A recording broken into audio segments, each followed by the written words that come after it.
Shalom. Selamat malam jemaat Tuhan yang dikasihi Tuhan Yesus.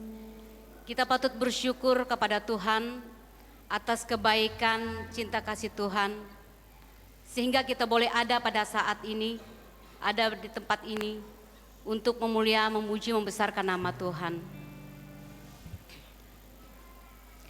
Malam itu di Getsemani, merasa sedih dan gentarlah hati Tuhan Yesus, kesedihan yang teramat dalam.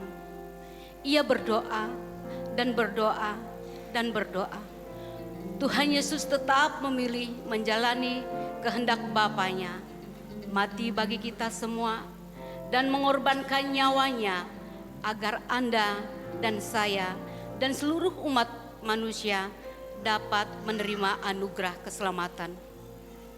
Hanya dengan darahnya yang tercurah di atas kayu salib, sekarang ini kita dikuduskan, disucikan, dilayakkan menghampiri takhta Allah Bapa.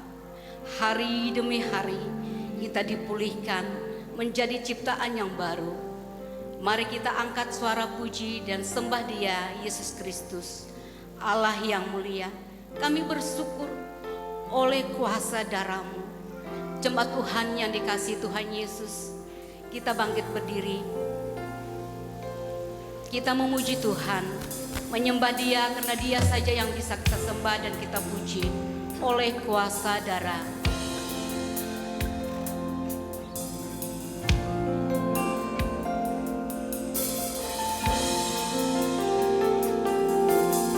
Saat ku masuk ke hadirat-Mu, bawa persembahan ke tempat kudus-Mu, pujian ku naikkan, sembah ku berikan bagi-Mu Allah yang mulia. Kau layakkanku menghampirimu, melihat tata kemuliaan-Mu Tuhan. Pujian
Pertolongan kami datangnya dari Tuhan,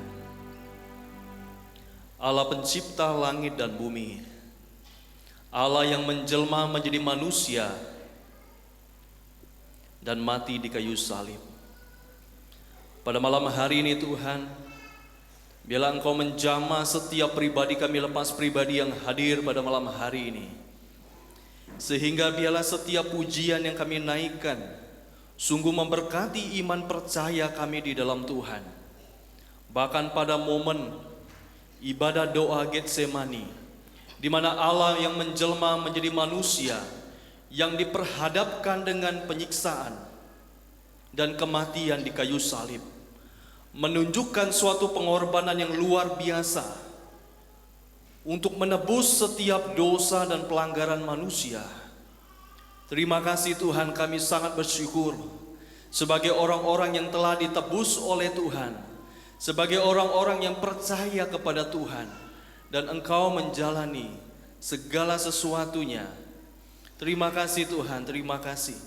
Kami menyerahkan ibadah pada malam hari ini dari awal, pertengahan, hingga pada akhirnya. Kiranya semua dapat berjalan dengan pimpinan yang datang daripada Tuhan. Setiap alat-alat yang kami pakai Tuhan kiranya dapat berfungsi dengan baik. Bahkan kebenaran firman Tuhan yang akan kami dengar bersama boleh memberkati kami, dan kami dimampukan Tuhan mengaplikasikan kebenaran firman Tuhan. Hanya di dalam nama Tuhan kami Yesus Kristus. Haleluya. Amin. Jemaat Tuhan dipersilakan duduk. Malam itu di Getsemani, 3 kali Yesus berdoa, sedangkan muridnya tertidur karena matanya sudah berat mengantuk. Sungguh manusia tidak mampu berjaga-jaga untuk dirinya sendiri. Kita rapuh, rentan, masuk dalam berbagai pencobaan arus dunia. Kita tidak mampu menyelamatkan diri kita. Dan karena salib Yesus sajalah kita memiliki hidup yang sesungguhnya. Kita punya pengharapan akan hari esok untuk menang bersama Yesus, menikmati mujizatnya setiap hari. Tuhan, kami percaya itu semua kami miliki saat ini karena salib Yesus. Jemaat Tuhan, kita mengangkat pujian karena salib-Mu.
pujian, saya berikan kesempatan untuk kesaksian pujian dari vokal grup Eklesia.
di Getsemani. Apakah yang ada dalam pikiran Yesus? Sehingga dalam pedih peluhnya jatuh bagaikan tetesan darah, namun ia memilih berdoa. Siapakah yang ada dalam pikiran Yesus? Hingga nyawanya pun ia rela serahkan untuk dikorbankan di atas kayu salib. Kita, ya kita, saudara dan saya, seluruh umat manusia hanya karena memikirkan kita yang ada di dalam hatinya. Kasihnya tercurah, tidak ada yang bisa menahan besar kasihnya bagi kita semua. Apa yang bisa kita berikan kepada Tuhan sebagai balasan kasihnya kepada kehidupan kita? Jemaat Tuhan, kita bangkit berdiri. Kita menyanyi dalam buku Kemenangan Iman 49, nyawaku kuberikan padamu.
kasih Tuhan,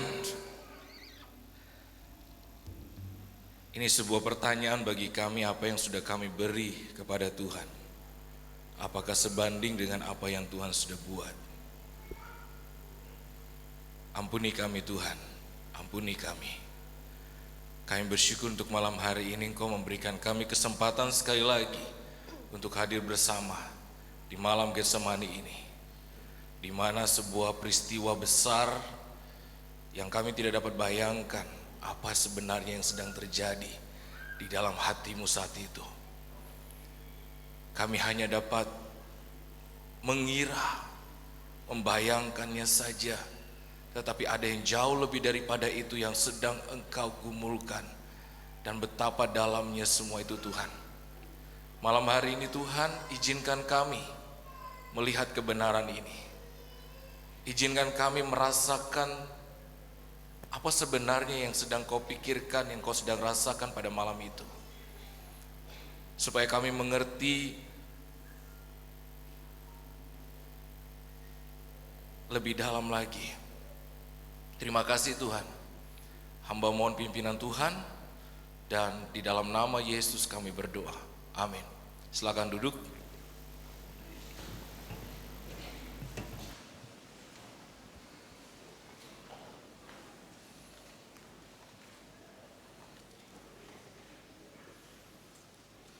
Shalom Bapak Ibu Saudara yang dikasihi dalam Tuhan. Malam hari ini kita masuk dalam suatu masa yang tidak mudah di dalam iman percaya kita mengenai satu tokoh besar sentral dalam kehidupan iman kekristenan kita, yaitu Tuhan Yesus. Kalau kita melihat di dalam kebenaran firman Tuhan Matius pasal 26 ayat 36 sampai dengan 46, di sana kita bisa membaca terlebih dahulu Matius pasal 26 ayat 36 sampai dengan 46. Saya baca bagi kita semua Matius 26 ayat 36 sampai 46. Demikian firman Tuhan. Maka sampailah Yesus bersama-sama murid-muridnya ke suatu tempat yang bernama Getsemani. Lalu ia berkata kepada murid-muridnya, "Duduklah di sini, sementara aku pergi ke sana untuk berdoa." Dan ia membawa Petrus dan kedua anak Zebedeus sertanya. Maka mulailah ia merasa sedih dan gentar. Lalu katanya kepada mereka, "Hatiku sangat sedih, seperti mau mati rasanya. Tinggallah di sini dan berjaga-jagalah dengan aku." Maka ia maju sedikit, lalu sujud dan berdoa, katanya, "Ya Bapakku, jikalau sekiranya mungkin, biarlah cawan ini lalu daripadaku. Tetapi janganlah seperti yang ku kehendaki, melainkan seperti yang kau kehendaki." Ayat ke-40, setelah itu ia kembali kepada murid-muridnya dan mendapati mereka sedang tidur. Dan ia berkata kepada Petrus, "Tidakkah kamu sanggup berjaga-jaga 1 jam dengan aku? Berjaga-jagalah dan berdoalah, supaya kamu jangan jatuh ke dalam pencobaan. Roh memang penurut, tetapi daging lemah." Ayat 42, lalu ia pergi untuk kedua kalinya dan berdoa. Katanya, "Ya Bapa, ya Bapakku, jikalau cawan ini tidak mungkin lalu, kecuali apabila aku meminumnya, jadilah kehendak-Mu." Dan ketika ia kembali pula, ia mendapati mereka sedang tidur sebab mata mereka sudah berat. Ia membiarkan mereka di situ, lalu pergi dan berdoa untuk ketiga kalinya dan mengucapkan doa yang itu juga. Sesudah itu ia datang kepada murid-muridnya dan berkata kepada mereka, "Tidurlah sekarang dan istirahatlah. Lihat, saatnya sudah tiba bahwa Anak Manusia diserahkan ke tangan orang-orang berdosa. Bangunlah, marilah kita pergi. Dia yang menyerahkan aku sudah dekat."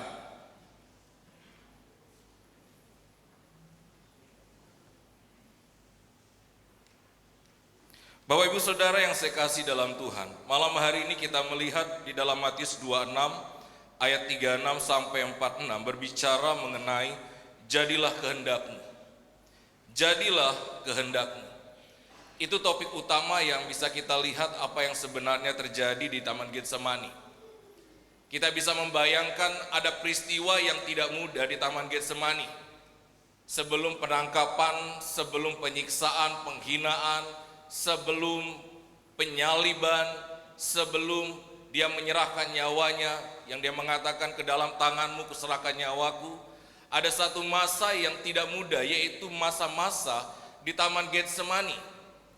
Sebenarnya apa yang kita bisa lihat pada bagian ini di Taman Getsemani? Ada satu peristiwa yang kalau Bapak Ibu membacanya, Sepertinya hal itu tidak mungkin, sangat tidak mungkin bagi pribadi yang kita katakan sebagai Tuhan, ya. Tetapi itulah yang dikatakan firman Tuhan pada malam hari ini. Mari kita melihat firman Tuhan ini dari sudut pandang Yesus. Dari sudut pandang Yesus yang adalah Tuhan, tetapi juga adalah manusia. Kita melihat peristiwa di Taman Getsemani dari sudut pandang Yesus adalah Tuhan dan juga Yesus adalah manusia. Peristiwa yang terjadi di Getsemani sebelum penangkapan, ada peristiwa di sana memperlihatkan kepada kita di ayat yang ke-36b. Duduklah di sini sementara aku pergi ke sana untuk berdoa. Di Taman Getsemani dikatakan ditemukan beberapa kali Yesus berulang kali berdoa untuk sebuah situasi yang sangat tidak mudah. Tuhan Yesus berdoa. Apakah hanya sampai soal berdoa? Apakah sama dengan doa-doa biasa yang Tuhan Yesus sampaikan? Karena kita melihat dalam firman Tuhan begitu banyak menceritakan bagaimana Yesus selalu berdoa. Pada malam-malam benar, lalu pagi-pagi benar, Yesus selalu berdoa. Dan murid-murid mungkin berpikir pada saat itu hal ini biasa saja. Yesus melakukan hal yang biasa dia lakukan setiap hari. Setiap malam dia berdoa dan pagi-pagi benar dia berdoa. Tetapi di Taman Getsemani memperlihatkan kepada kita, dia sedang tidak berdoa seperti biasanya. Mengapa demikian? Dikatakan firman Tuhan, Tuhan Yesus sangat sedih. Firman Tuhan sangat jelas sekali. Tuhan Yesus sangat sedih. Di ayat 37 katakan, maka mulailah ia merasa sedih dan gentar. Lalu katanya kepada mereka, hatiku sangat sedih, seperti mau mati rasanya. Tinggallah di sini dan berjaga-jagalah dengan aku. Kalau kita melihat pada bagian ini dikatakan Tuhan Yesus sangat sedih. Lukas pasal 22 ayat 44 mengatakan, ia sangat ketakutan dan makin bersungguh-sungguh berdoa, peluhnya menjadi seperti titik-titik darah yang bertetesan ke tanah. Tuhan Yesus sangat sedih. Hal ini membedakan antara doanya sebelumnya. Hari-hari biasanya selama 3 tahun lebih, dia berdoa setiap malam. Tapi di Taman Getsemani, ia berdoa dengan hal yang tidak seperti biasanya. Hatinya sangat sedih. Saya ingin memberikan sebuah kesaksian sederhana pada bagian ini. Waktu membaca bagian ini saya bertanya kepada Tuhan, apa sebenarnya yang Tuhan rasakan saat itu? Kesedihan yang bagaimanakah yang Tuhan rasakan? Kalau kita melihat dia Tuhan, dia adalah Tuhan yang sempurna. Perasaan sedih yang bagaimanakah yang sedang engkau rasakan Tuhan? Bahkan dikatakan firman Tuhan di dalam Lukas, dia sangat ketakutan, peluhnya menjadi seperti titik-titik darah. Itu hal yang tidak biasa. Belum pernah ada tokoh dunia yang demikian.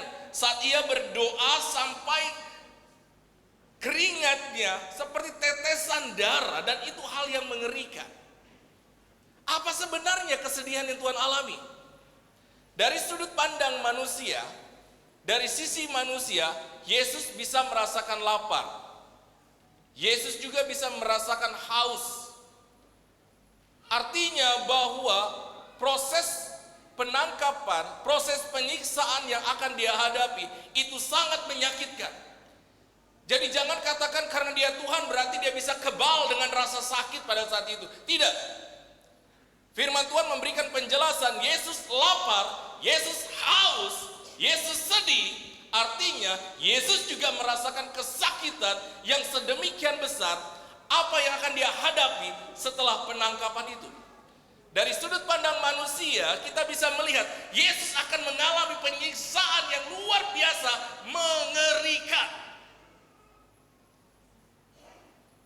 Ini bukan sebuah rekayasa yang kita anggap, wah dia kan Tuhan, bisa saja dia kebal, dia kuat. Tidak Bapak Ibu Saudara, dia merasakan kesakitan yang super duper luar biasa. Dia tidak sedang bermain-main dengan rasa kesakitan itu. Waktu dia dipukul, dicambuk sampai semua terlepas dari badannya, itu kesakitan dia rasakan sudut pandang manusia. Dari sisi dia sebagai anak Allah, bayangkan saja pribadi yang adalah pribadi yang maha tinggi, anak Allah, raja di atas segala raja. Dikatakan di dalam kitab Filipi nanti, dia itu taat dan menyerahkan dirinya sampai mati, bahkan mati di kayu salib. Dari sudut pandang pribadi yang maha tinggi, mau mati, mengalami kematian, mengalami penghinaan, mengalami semua hal yang tidak menyenangkan sebagai pribadi yang maha tinggi, hal itu tidak mudah. Saat dia memutuskan kalimat di dalam Yohanes 3:16, karena begitu besar kasih Allah akan dunia ini, sehingga telah mengaruniakan anaknya yang tunggal, supaya setiap orang yang percaya kepadanya tidak binasa, melainkan beroleh hidup yang kekal. Bayangkan saja, saya ingin kita menarik ke belakang dulu ya. Saya sempat cerita sama istri saya memberikan gambaran seperti ini. Di dalam kitab Kejadian pasal yang pertama, dikatakan di sana bahwa Allah mempunyai rencana untuk menciptakan manusia menurut gambar dan rupanya. Bayangkan saja Allah menciptakan manusia menurut gambar dan rupa Allah. Artinya dalam sebuah skenario besar, ada sebuah rencana yang maha indah. Kita ciptakan manusia menurut gambar dan rupa kita. Ini rancangan Allah yang maha tinggi. Tetapi akhirnya manusia jatuh di dalam dosa. Lalu pada akhirnya ada sebuah skenario yang luar biasa. Di Taman Getsemani, dia harus melakukan tidak seperti apa yang dipikirkan, direncanakan dalam kitab Kejadian. Dia harus mati, dia harus dihina, dia dianiaya sedemikian rupa. Itu hal tidak biasa. Jangankan mari kita bayangkan sendirilah, bagaimana dengan orang dengan profesi, jabatan, kondisi, posisi yang tinggi di dunia ini, untuk melakukan hal yang rendah saja. Misalkan orang pandang rendahlah, mengambil sampah gitu ya. Apakah orang-orang yang sudah jabatan tinggi masih mau tunduk dan mulai memungut sampah, menyapu, memegang sesuatu yang biasa? Kalau melihat orang yang punya posisi tinggi, lalu dia mau melakukan hal-hal yang dipandang rendah mungkin ya, dipandang hina seperti itu, terlalu rendah, apakah masih mau dilakukannya? Itu tanda kutip pada bagian ini. Apakah dia masih mau memungut sampah? Kalau kita melihat orang dengan posisi jabatan tinggi, dia mau masuk ke dalam got dan membersihkan itu, kita luar biasa dia sudah mau melakukannya. Dia luar biasa mau berada di antara masyarakat melakukan semua itu. Dia adalah seorang pemimpin yang besar. Bapak Ibu Saudara yang saya kasih dalam Tuhan, Yesus lebih daripada itu.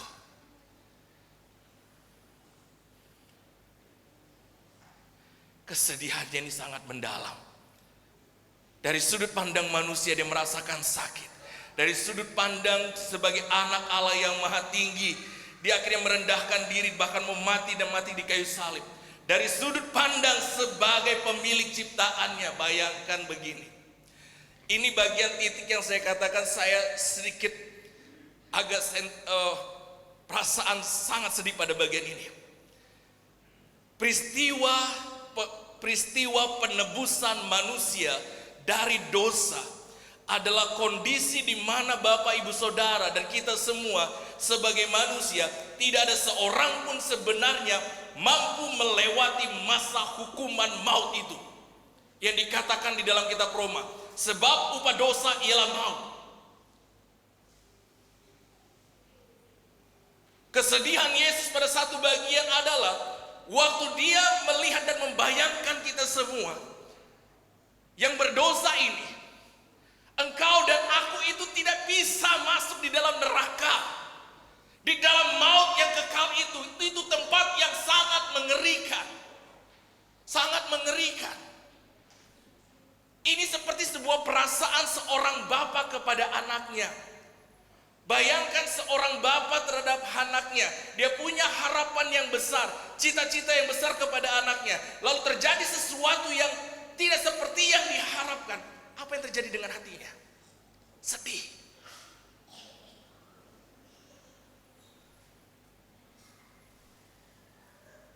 Kesedihan pada bagian ini adalah dia begitu merancang kita dengan sangat baik, tetapi pada akhirnya ada dosa masuk dalam kehidupan kita. Dan kesedihan itu, kalau dia tidak memutuskan untuk melewati masa-masa ini, maka hal yang mengerikan terjadi atas kita. Bapak Ibu Saudara yang saya kasih dalam Tuhan, peristiwa apa lagi sebenarnya yang terjadi di sana? Saya selalu pernah mengatakan tahun yang lalu waktu pelayan di lapas, kelewatan. Poin yang ketiga ini, Tuhan Yesus mengikuti kehendak Bapa. Kiranya cawan ini lalu daripadaku, kiranya cawan ini lalu daripadaku, tetapi biarlah kehendakmu yang jadi, bukan kehendakku yang jadi. Ini sebuah percakapan yang luar biasa antara Bapa dan anak. Biarlah kehendakmu yang jadi, bukan kehendakku. Ya Bapakku, jikalau sekiranya mungkin biarlah cawan ini lalu daripadaku, tetapi janganlah seperti yang ku kehendaki, melainkan seperti yang engkau kehendaki. Ya Bapakku, jikalau cawan ini tidak mungkin lalu, kecuali apabila aku meminumnya, jadilah kehendakmu. Ia memberikan mereka di situ lalu pergi dan berdoa untuk ketiga kalinya, dan mengucapkan doa yang itu juga. Luar biasa. Percakapan antara seorang bapa dan anak. Dia berdoa, dia merasakan kesedihan, dan dia berkata kepada Bapa, jadilah kehendakmu. Dari semua peristiwa ini kita bisa melihat beberapa makna penting sebagai perenungan kita bersama. Pada bagian ini peristiwa di Getsemani memberikan kita makna yang sangat luar biasa. Hal yang pertama membuktikan ketaatan Yesus kepada Bapa. Dan dalam keadaan sebagai manusia ia telah merendahkan dirinya dan taat sampai mati, bahkan sampai mati di kayu salib. Bukti ketaatan Yesus kepada Bapa. Sampai akhir kehidupannya Yesus tetap taat sampai mati. Sekali lagi, sampai akhir hidupnya Yesus tetap taat sampai mati. Dan itu hanya berfokus kepada Bapanya. Coba kita melihat kisah Yesus dari awal perjalanan pelayanannya. Fokusnya adalah melakukan kehendak Bapanya. Itulah ketaatan Yesus. Ketaatan Yesus adalah melakukan kehendak Bapanya. Apakah ini mudah? Sangat tidak mudah. Di Taman Getsemani memperlihatkan kita kesedihan yang mendalam yang dirasakan oleh Tuhan Yesus. Sedih, bahkan gentar sekali, ketakutan yang luar biasa dalam. Apa makna lain yang bisa kita lihat di dalam ini? Saya sangat tertarik pada poin kedua. Untuk menggenapi janji Allah atas manusia melalui Yesus Kristus. Demikian juga ia mengambil cawan sesudah makan, lalu berkata, cawan ini adalah perjanjian baru yang dimeteraikan oleh darahku.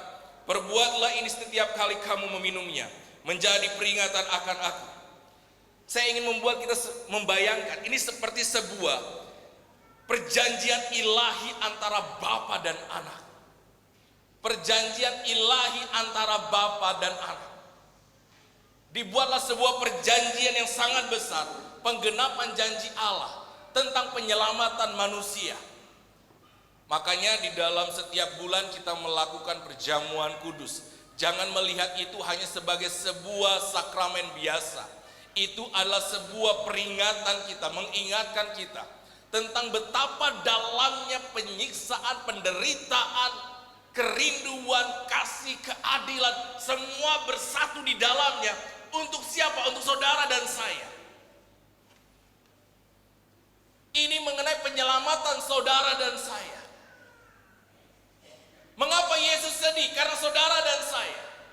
Kenapa Yesus demikian merasakan hal yang demikian berat? Karena siapa? Karena saudara dan saya.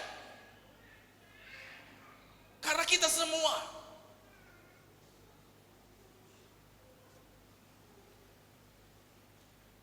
Hal yang ketiga,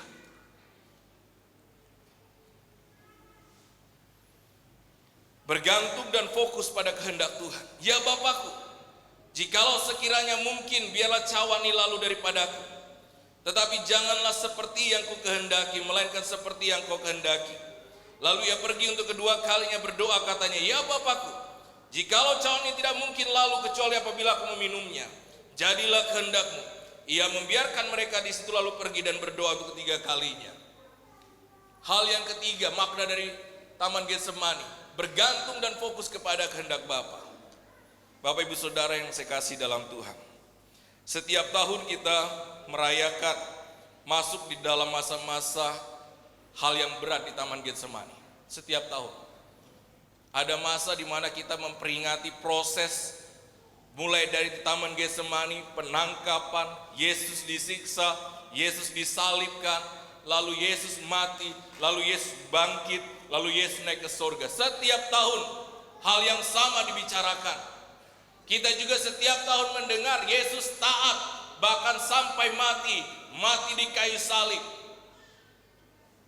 Dan dia fokus kepada kehendak Tuhan. Mungkin malam hari ini banyak orang yang sedang merasakan kesedihan yang mendalam. Tetapi apakah kesedihan itu hanya sampai sebatas di dalam gedung gereja ini? Apakah kesedihan yang mendalam tentang pengorbanan Yesus hanya sebatas di dalam ibadah yang kita akan lewati beberapa hari ke depan? Apakah kita juga mau memberikan sebuah keputusan penting dalam kehidupan kita? Tuhan, aku mau belajar lebih dalam lagi bagaimana taat seperti Engkau taat. Coba minta Kak Jerry gantikan slide kepada pujian tadi yang terakhir, yang waktu diberikan.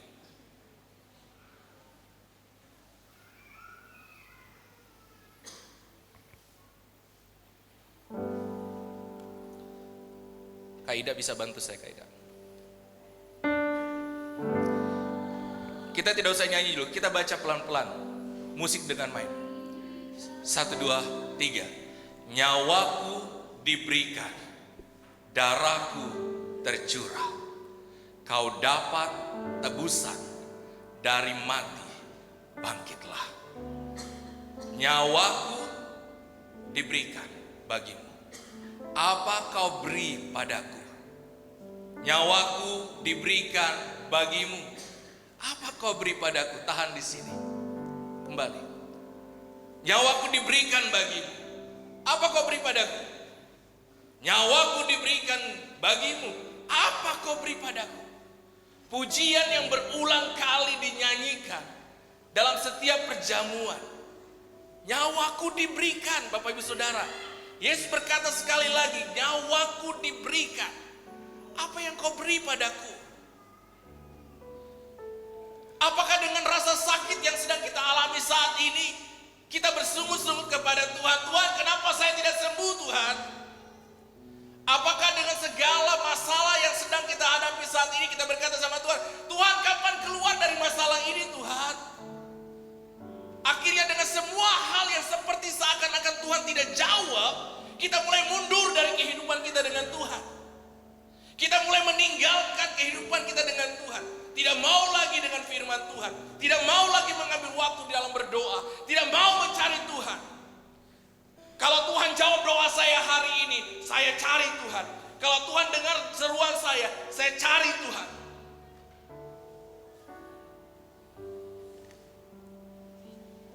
Sebenarnya motivasi kita ikut Tuhan apa? Apa jadi motivasi kita? Apa yang membuat engkau tertarik dengan Tuhan Yesus? Apa yang membuat kita tertarik dengan Tuhan Yesus? Pujian ini mengatakan, nyawaku berikan bagimu. Apa yang kau beri padaku? Murid-murid tidak tahu itu. Peristiwa pada saat itu membuat murid-murid itu belum mengerti. Ayolah, renungkan bagian ini. Kenapa engkau ikut Yesus? Mengapa engkau ikut Yesus? Mengapa saya ikut Yesus? Yesus berjuang turun ke tengah-tengah dunia dia, sampai pada akhirnya dia sedih begitu mendalam. Engkau dan aku tidak sanggup masuk neraka. Engkau dan aku tidak sanggup masuk neraka. Ada sebuah cerita dalam sebuah pelayanan penginjilan. Ada seorang jenderal membawa pasukan yang sangat besar. Dalam sebuah peperangan ada dua hal penting, makanan dan amunisi. Pada hari itu terjadilah sebuah peristiwa yang tidak dibayangkan. Persediaan makanan mereka itu hilang. Dicarilah siapa yang mengambilnya.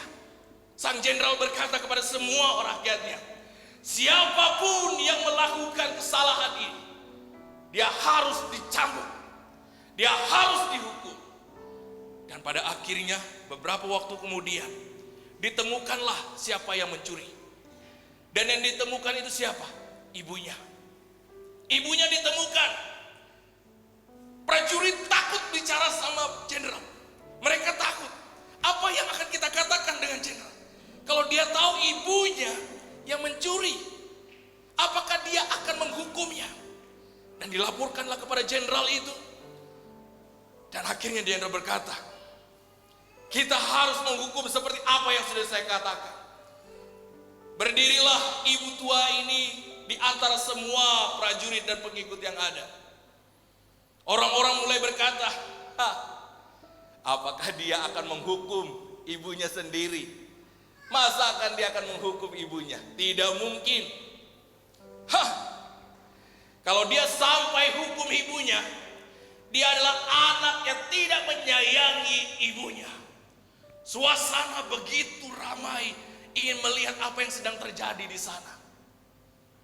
Maka jenderal berkata, hukuman akan dilaksanakan hari ini juga. Dia membuka bajunya. Dan dia berdiri di dekat ibunya. Dan dia peluk ibunya. Dan akhirnya cambukan pertama, cambukan kedua dirasakannya. Yang seharusnya menikmati, merasakan itu adalah ibunya yang melakukan kesalahan. Tetapi orang-orang terkesan bahwa dia tetap melakukan hukuman, tetapi dirinya lah yang dihukum. Karena dia tahu jika ibunya dihukum, ibunya tidak akan kuat. Itu kita. Kita tidak akan pernah kuat masuk dalam neraka. Jangan anggap neraka tempat yang gampang dan mudah. Neraka adalah tempat yang tidak bisa kita apa-apa di sana. Kita tidak punya kekuatan apapun di sana. Yesus melihat itu dengan sedihnya bagi kita. Aku tidak mau seorang pun masuk ke dalam neraka. Aku merancang mereka menurut gambar dan rupaku. Dia menciptakan engkau menurut gambar dan rupanya. Kasih-Nya dicurahkan untuk kita semua. Waktu kita jatuh dalam dosa, tidak ada pilihan lain untuk Dia mengambil alih. Akulah yang harus melakukannya. Aku yang harus dihukum. Dia tidak kenal dosa, tetapi semua ditimpakan kepadanya. Untuk siapa? Engkau dan aku. Nyawaku diberikan bagimu. Apa yang kau beri bagiku? Katakan sama Tuhan, aku tidak tahu apa harus beri apa lagi Tuhan. Aku tidak pintar. Tapi ajar aku untuk apa yang harus kuberi kepada Tuhan. Saya mengundang kita semua berdiri dan tunduk kepala. Tim pujian bisa maju ke depan.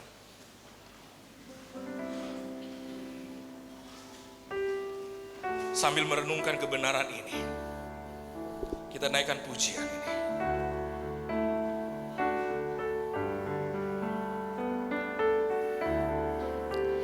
Nyawaku diberikan darahku tercurah. Amin. Kau dapat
mengucapkan syukur untuk apa yang Tuhan buat.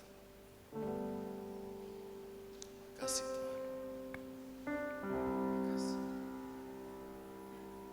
Kasih Yesus. Kasih. You are my Savior. You are my Lord. You are. Tuhan, di tempat ini Engkau diagungkan. Di tempat ini Engkau dimuliakan. Hamba berdoa kepadamu Tuhan, bertahtalah. Biarlah Engkau disukakan di tempat ini. Engkau disukakan di setiap rumah di mana kami ada. Engkau disukakan dalam setiap perkataan kami. Engkau disukakan dalam setiap tindakan kami. Karena kami tidak tahu hal apa lagi yang dapat kami buat. Kami mau belajar menyenangkan Tuhan. Ajar kami Tuhan. Kami tidak tahu bagaimana caranya. Kalau Tuhan tidak ajar kami. Ajar kami bagaimana harus melakukan yang menyenangkan Tuhan. Yang seturut keinginan dan kehendak Tuhan. Terima kasih Tuhan. Biarkan firman-Mu ini berbicara kepada kami sepanjang malam ini Tuhan. Bahkan Engkau bersuara kepada kami karena kami tahu firman berkata Engkau menempatkan Roh Kudus di dalam kehidupan kami. Dan biarlah pribadi itu yang bicara kepada kami. Terima kasih Tuhan, ini doa kami dalam nama Yesus. Amin.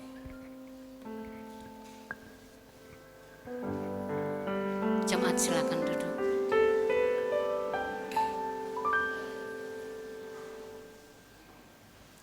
Hanya pada kaki salib Yesus kita dapat perlindungan.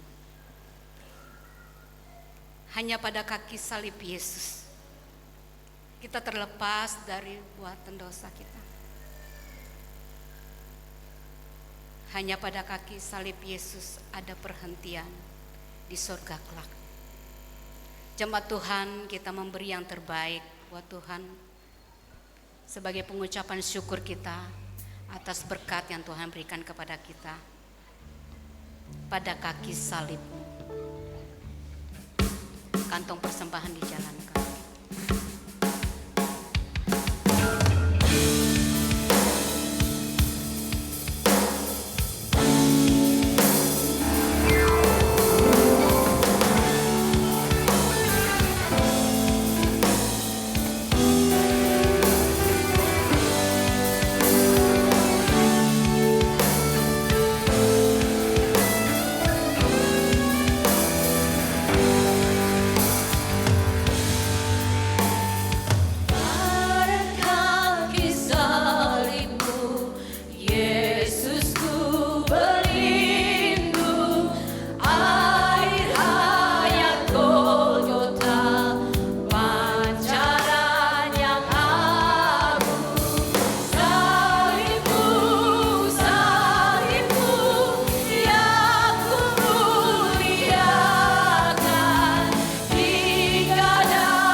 Jikalau ada pengumuman yang disampaikan oleh panitia, saya berikan kesempatan.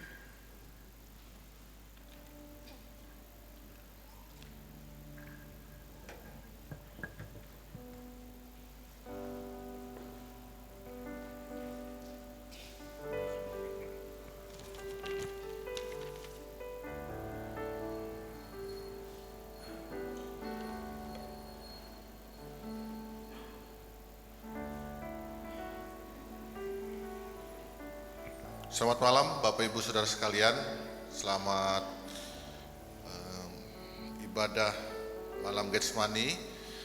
Kami dari panitia mengucapkan terima kasih atas kehadiran kita semua. Terima kasih kepada supporting dari pemain musik, MC, singers, dan Pak Bob yang sudah menyampaikan firman Tuhan bagi kita pada malam hari ini. Dan untuk pengumuman bagi kita pada malam hari ini, besok pagi ibadah Jumat Agung itu dilaksanakan jam 9, kita hanya ibadah 1 kali saja. Ya, jadi besok pagi ibadah Jumat Agung kita ibadah 1 kali saja jam 9 pagi. Ya, kami masih mengharapkan jika bisa menggunakan pakaian yang gelap dan juga membawa bunga plastik, ya, bunga plastik untuk ditancapkan di ada salib yang kita siapkan di depan nanti. Jadi Bapak Ibu Saudara bisa membawa bunga plastik. Kami tidak menyarankan untuk membawa bunga hidup. Jadi kita minta untuk bunga plastik sehingga bunga tersebut juga bisa dipakai nantinya untuk dekorasi, ya. Itu untuk ibadah Jumat Agung pagi jam 9. Ini untuk sekolah minggu ditambahkan undangan Paskah sekolah minggu GKI Siloam Tarakan akan dilaksanakan pada hari Jumat 7 April 2023 jam 3 atau jam 15 WITA, jam 3 sore, tempat peningki atau sekolah MAF, baju sekolah minggu warna kuning. Jadi mohon kepada orang tua untuk membawa anak-anaknya dan mengantarkan ke gereja sebelum jam 14.30 atau jam 2.30, karena nanti akan disiapkan kendaraan dari guru-guru sekolah minggu untuk dibawa ke tempat acara pasca sekolah minggu di Peningki. Jadi bagi orang-orang tua yang punya anak sekolah minggu diharapkan untuk membawa anaknya jam 2.30 atau jam 14.30 sore besok di gereja sini untuk mengikuti acara Paskah, ya. Selanjutnya kami tambahkan lagi hari Sabtu akan ada jalan santai di gereja kita. Ya, kita akan berkumpul di sini jam 3 untuk melaksanakan jalan santai. Nanti akan ada door prize-nya juga. Terus ada beberapa lomba yang mungkin nanti panitia yang akan lakukan pada saat hari pelaksanaannya. Jadi mohon kehadiran kita hari Sabtu tanggal 8 jam 3 sore, ya, jam 3.30 kita sudah jalan. Mungkin beberapa sudah lihat flyer yang sudah dikirim di grup-grup WA. Nanti boleh kita ikuti bersama, ya. Setelah itu akan ada lomba dari kelompok-kelompok doa dan makan bersama, ya. Kemudian hari Minggu ibadah kebangkitan itu seperti biasa ada 3 sesi, ada yang pagi jam 9 kemudian sore. Jadi ibadah kebangkitannya hari Minggu tetap dilaksanakan 3 kali. Ya, baik, silakan Bapak Ibu Saudara bisa mengikutinya di jam-jam yang biasa Bapak Ibu ikuti. Baik, itu pengumuman yang perlu kami sampaikan. Terima kasih, selamat malam, Tuhan Yesus memberkati.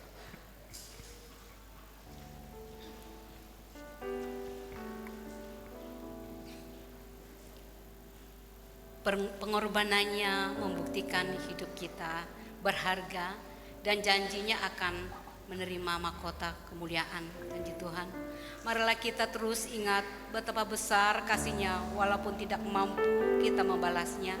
Namun dengan hidup ini apa yang bisa kita buat sebagai ucapan syukur kita kepada Tuhan atas keselamatan yang Tuhan berikan kepada kita. Jemaat Tuhan, kita mengakhiri ibadah kita nanti yang membawa doa. Pak Pendeta Frans sekaligus berdoa untuk persembahan mahkota kemuliaan-Mu Tuhan. Jemaat Tuhan dipersilakan berdiri.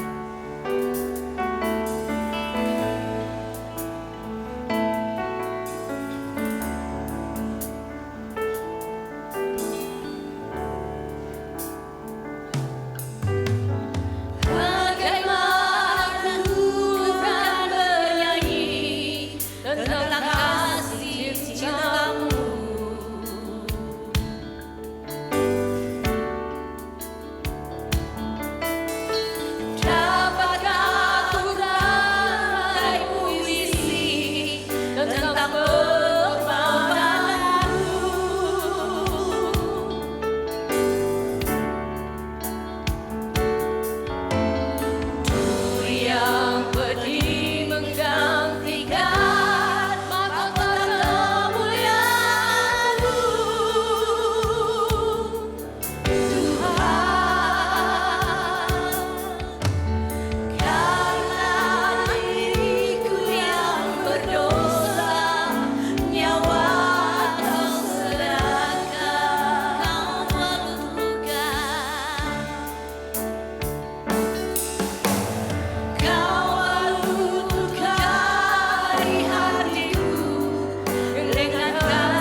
Kami bersyukur kepada Tuhan untuk kasih, kesetiaan-Mu, dan pengorbanan-Mu bagi kami.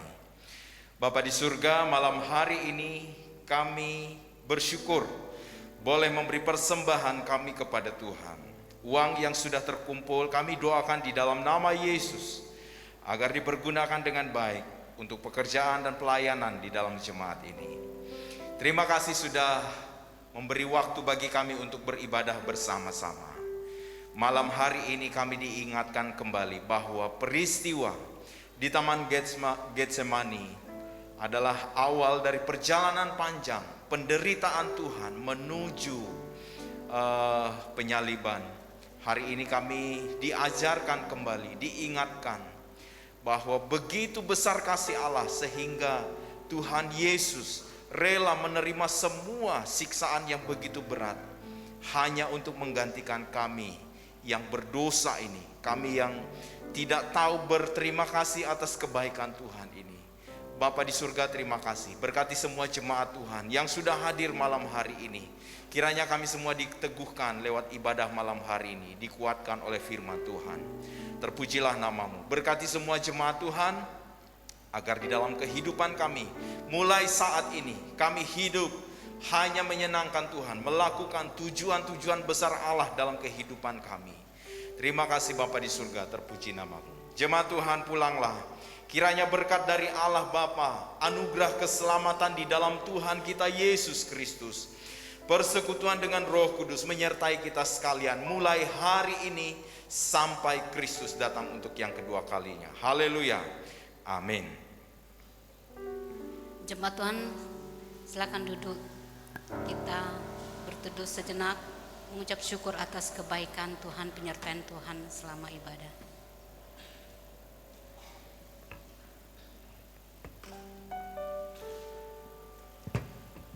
Ibadah kita sudah selesai. Tuhan Yesus memberkati.